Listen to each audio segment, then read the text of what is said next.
لیکن اس کے علاوہ معین شخص ہوگا دجال.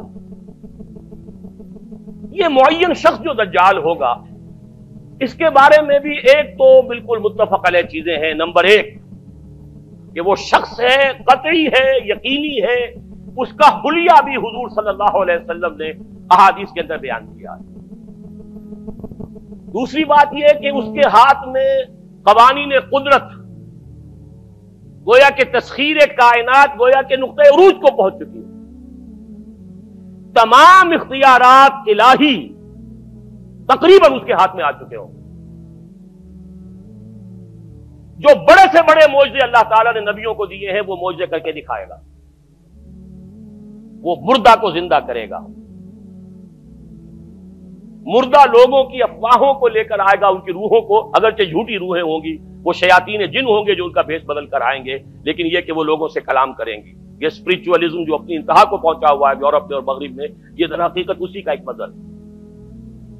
وہ کھلے بیابان کو کہے گا جہاں بالکل ڈٹیل جو ہے وہ صحرا تھا، گل و گلزار کر دے گا جب چاہے گا، جب چاہے گا، جہاں چاہے گا بارش برسائے گا. فاصلہ اس کے لیے بے معنی ہوگا. اس کی سواری وہ ہوگی کہ جس کے دونوں کانوں کے درمیان فاصلہ 80 ہاتھ کا ہوگا.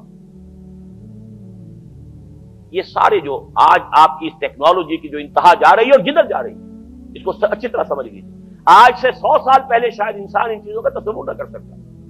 وہ کوئی سواری ایسی بھی ہو سکتی ہے جس کے دو کانوں کے درمیان کا فاصلہ جو ہے وہ 80 ہاتھ کا ہو. آپ کے یہ سارے جیٹس جو ہیں وہ کیا ہیں؟ ان کے رڈارز جو لگے ہوئے ہیں، دونوں کان ہیں ان کے.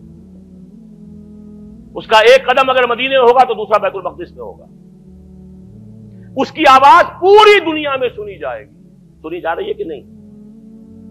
یہ ساری قدرت، ساری قوتیں، تسخیر کائنات کلیتاً ایک آدمی کو چیر کر دو ٹکڑے کرے گا، دونوں ٹکڑوں کو علیحدہ کرے گا، ان کے درمیان چلے گا اور پھر ان دونوں کو جوڑے گا اور کھڑا کر دے گا. احادیث میں ساری موجود ہے. سرجری جدھر جا رہی ہے کوئی عجب نہیں کہ وہاں تک آدمی پہنچ جائے. فریز کر کے تو یہ معاملہ اب ہو ہی سکتا ہے، لیکن یہ کہ ابھی اگلا اور قدم کیا ہوگا کچھ نہیں کہہ سکتے. یہ چیزیں تو ہے متفق علیہ. البتہ کچھ معاملات کے اندر احادیث میں کچھ اختلاف پایا جاتا ہے اور یہ مشکلات الحدیث میں سے. اور میں بھی چونکہ اس مسئلے میں اب تک بھی کسی درجے میں، ابھی قطعیت کے ساتھ میں کوئی بات نہیں کہہ پا رہا ہوں، لیکن اب چونکہ گمان غالب کے درجے میں ایک رائے تک پہنچ چکا ہوں، اس لیے میں نے آج اس بات کو آپ تک پہنچانے کے لیے یہ عنوان اختیار کیا.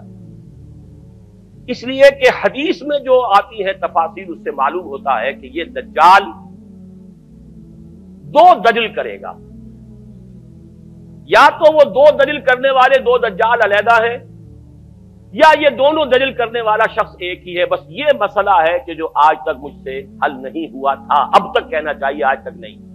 اور یہ اس میں علماء سے بھی گفتگو ہوئی ہے، اور جن لوگوں نے اس مفہوم موضوعات پر اپنا وقت لگایا ہے ان سے بھی گفتگویں ہوئی ہیں، تو وہ بھی اس مسئلے کو حل کرنے سے تاحال قاصر رہے. لیکن یہ کہ اب میری رائے یہ ہے کہ یہ دو شخص ہیں علیحدہ علیحدہ، واللہ عالم. لیکن ایک رائے تک میں پہنچ چکا ہوں، اس لیے وہ رائے آپ کے سامنے رکھ رہا ہوں، اور آپ کے ذریعے سے وہ آگے بھی پھیلے گی تو اہل علم کے ساتھ جو ہے اس معاملے کے اندر تبادلہ خیالات کی بھی نوبت آئے گی انشاءاللہ. لیکن یہ کہ اس میں یہ بات قطعی اور یقینی ہے کہ اس طرح کا ایک شخص پیدا ہوگا. البتہ یہ کہ آیا وہ دو ہوں گے دو مختلف اوقات میں، یا ایک ہی ہوگا ایک ہی وقت میں، صرف اس میں اختلاف ہے. میرے نزدیک وہ دو ہوں گے. ایک وہ شخص جو جھوٹا مسیح ہونے کا دعویٰ کرے گا، المسیح الدجال. جیسے حضور نے فرمایا میری امت میں 30 دجال اٹھیں گے جو نبی کا دعویٰ کریں گے، جن میں سے 5-6 تو حضور کے اپنے زمانے میں اور آپ سے متصل اٹھ پڑے ہوئے تھے. بعد میں محمد علی باب ہو، بہاء اللہ ہو، قادیانی اور نہ معلوم کہاں کہاں کون کون اٹھے ہوں گے، واللہ عالم. کسی طریقے سے ایک شخص مسیح ہونے کا دعویٰ کر کے کھڑا ہوگا، یہودی ہوگا. یہ ہے اصل میں وہ شے. اور اس میں جو ان دونوں شخصیتوں کے مابین اگر کوئی ذرا سا اگر ابہام رہا ہے تو میں ایک حدیث بھی نوٹ کر کے لایا تھا، حضرت عبادہ ابن صامت رضی اللہ تعالی عنہ سے ہے، عن رسول اللہ ہے، انی حدثتکم عن الدجال حتی خشیت اللہ تعقلوا. میں نے تمہیں دجال کے بارے میں بہت سی باتیں بتائی ہیں تو مجھے یہ گمان ہوا کہ شاید تم اسے سمجھ نہ پاؤ. یہ اندیشہ خود حضور صلی اللہ علیہ وسلم کو ہوا ہے، اور یہ سنن ابی داؤد کی روایت ہے۔ بہرحال میں جو کچھ عرض کر رہا ہوں کہ میں اس رائے تک پہنچاؤں کہ یہ دو علیحدہ شخصیتیں ہیں۔ ایک تو یہ ہے کہ ایک مسیح الدجال کھڑا ہوگا یہ ایک دعویٰ کر کے کہ میں مسیح ہوں، چونکہ اس کا زمانہ بالکل قریب آ چکا، اس لیے میں آپ کو اس کے بارے میں خبردار کر رہا ہوں۔ دوسرا جو مسیح جس کی شخصیت مسیح دجال کی آتی ہے، دجال اکبر، میں صرف اشارہ کروں گا، پھر کبھی انشاءاللہ اس موضوع پر تفصیل سے گفتگو ہوگی، وہ میرے نزدیک بالکل قریب قیامت کی ایک علامت ہے۔ جو خدائی کا دعویٰ کرے وہ جھوٹا خدا ہوگا، یہ جھوٹا مسیح ہوگا، المسیح الدجال۔ الدجال الاکبر وہ ہوگا کہ جو قیامت کے بالکل قریب کی تین نشانیاں ہیں، جبکہ وہ آ جائیں گی تو حدیث میں آتا ہے کہ اس کے بعد کسی شخص کے ایمان لانے کا، توبہ کرنے کا فائدہ نہیں ہوگا۔ ویسے تو علامات قیامت جو ہے ان میں سب سے پہلی میں نے بتایا تھا حضور کی بعثت خود علامات میں سے، اس کے بعد 10 علامتیں حضور نے گنوائی ہیں اور وہ تدریجاً پوری ہوتی چلی جائیں گی۔ آخری علامات کے لیے حدیث سن لیجئے، عن ابی ہریرہ رضی اللہ تعالی عنہ قال قال رسول اللہ صلی اللہ علیہ وسلم ثلاث اذا خرجنا لا ينفع نفسا ایمانا لم تكن آمنت من قبل او کسبت فی ایمانہا خیرا، طلوع الشمس من المغرب وخروج الدجال ودابۃ الارض۔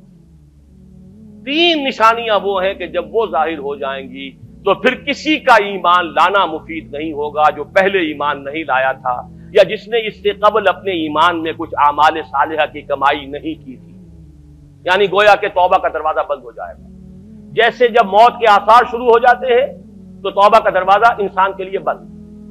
اب جب موت کے آثار شروع ہو گئے اب توبہ کرنا فائدہ نہیں، اس سے پہلے توبہ کا دروازہ کھلا ہوا، معلوم یغرغر، جبکہ وہ موت کے آثار شروع ہو جاتے ہیں، گھنگرو بولنا شروع ہو جاتا ہے، معلوم ہوتا ہے کہ اب جا رہا ہے، اب توبہ بیکار۔ اسی طریقے سے پوری نوع انسانی کے لیے توبہ کا دروازہ بند ہوگا ایک وقت میں آ کر کہ اب کسی کے لیے توبہ نہیں، ایمان نہیں، اور اس کے لیے 3 علامتیں بیان ہوئی ہیں، یہ بھی مسلم شریف کی روایت ہے۔ آپ نے فرمایا 3 چیزیں وہ ہیں کہ جب وہ ظاہر ہو گئیں تو پھر کسی کا ایمان لانا جو اس سے پہلے ایمان نہیں لایا تھا، اور اپنے ایمان میں اس نے کچھ اعمال صالحہ کی کمائی نہیں کی تھی، اب قتل مفید نہیں ہوگا اس کے لیے ایمان لانا۔ وہ 3 نشانیاں ہیں، طلوع الشمس من المغرب، سورج مغرب سے طلوع ہوگا، نظام شمسی میں کوئی اختلال ایسا ہوگا کہ جس سے سورج بجائے مغرب سے نکلے گا، وہ خروج الدجال ودابۃ الارض، ایک زمین سے کوئی چوپایا برآمد ہوگا، بعض احادیث میں آتا ہے کہ مروہ کے قریب سے وہ برآمد ہوگا جو گفتگو کرے گا انسانوں سے، یہ بالکل خرق عادت، یعنی وہ چیزیں کہ جن کا کوئی تعلق اب اسباب جو ہے دنیا کے ان سے کوئی تعلق نہیں ہے، کوئی فزیکل لا سے تعلق نہیں ہے، وہ بالکل معجزے ہوں گے، خرق عادت ہوگا۔ اور خروج دجال، وہ دجال جو خدائی کا دعویٰ کرے گا، اور حدیث میں آتا ہے کہ بہت کم لوگ ہوں گے کہ جو اس کے سامنے رک سکیں گے، اکثر و بیشتر جو کمزور ایمان والے لوگ ہوں گے وہ اسے خدا تسلیم کر کے اس کی پرستش شروع کر دیں۔ میرے نزدیک یہ آخری چھلنی ہوگی جو لگائی جائے گی اہل ایمان کو ایک طرف کرنے کی، اور یہ قیامت کی نشانیوں میں سے، آخری نشانیوں میں سے ہے۔